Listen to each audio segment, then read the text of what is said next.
What's going on YouTube? This is Wayne with Wayne's Fish World, and I have finally done it. After 2 years of saying I was going to do it, I've finally done it. If you guys pay attention closer to the screen, you guys can already see what's in this tank, and it's getting perfectly fine along with the tank inhabitants in this tank. I want to make a big shout out in this video today. Danny Gray Jones. Danny Gray Jones died. When was it? Shit. Anyways, I'm not going to get into people's business. Long story short, he got shot. Big shout out to my friend Danny Jones. It was kind of awkward knowing both the people who were involved in this. But anyways, not putting their life on YouTube. But let's talk about what's going on with the 55-gallon saltwater tank. First of all, you guys can see I've got sponges back into this tank. Now the camera's making it look a little weird, but over here in this corner is a red sponge, and this one right here is an orange sponge. The orange sponge I had before that is right here. I don't know if it's going to come back or not. I'm letting it do its thing, see if it's going to bounce back or not. It looks like it's turning a little orange again. We shall see in the future. But that died when I dropped the salinity too low by accident and killed all my corals. As you guys can see, this tank has got a little bit of cyano that still hasn't gone away, but we're taking care of that. And macroalgae are in this tank for two reasons. One, it's a food source to that fish right there. And number two, this was the video is all about, guys. I finally got seahorse in my tank. A seahorse in my tank. Alright guys, let's talk about that for a second. Alright, this tank did a complete aquascape overdue because I was tired of the corals. I am going to put a few corals in this tank, but I'm tired of dealing with it, and I want to look at something new. I want something unique you don't see a lot on YouTube or the internet.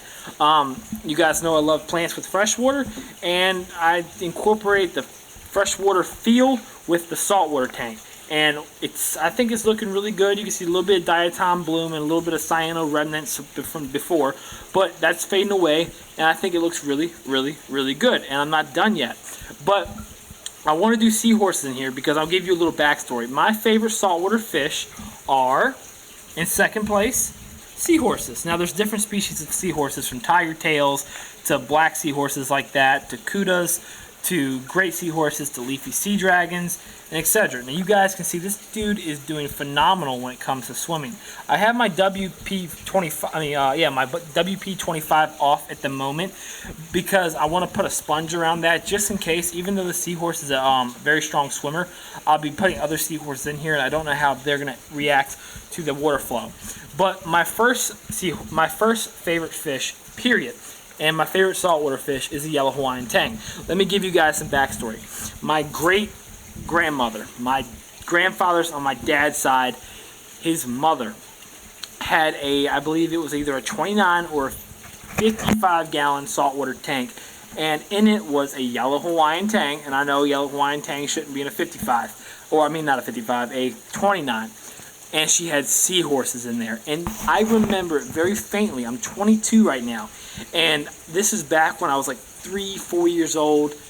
And I can still faintly remember seeing that tank. And that is what started it with me. I saw that tank, and I guess her will got passed down to me. Her love to fish got passed down to me. And I'm sure she didn't realize that it would turn into a YouTube channel teaching of millions of other people out there. And that's just amazing how one person's passion can be passed down to one of her, her spawn, and then it gets passed down even further in the generations, and then that turns into something crazy that reaches out to millions of people.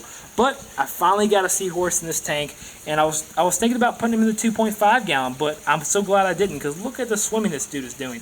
He is not shy. This little guy is active. So I've got to name him. We are going to name him,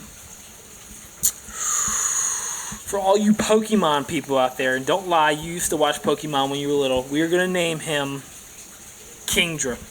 Kingdra. It's cliche. I know a lot of you are going to say Mystery from SpongeBob, but we're going to name him Kingdra because I like Kingdra as when I used to like Pokemon, and this guy is just super active. But yeah, I'm so glad I have a seahorse in this tank, guys. I'm going to put a couple more in here. There's another one at the pet store, but I got this one first, and I'm going to get the other ones later just to see how they react. So, guys, this is Wayne with Wayne's Fish World. Got a nice update for you guys.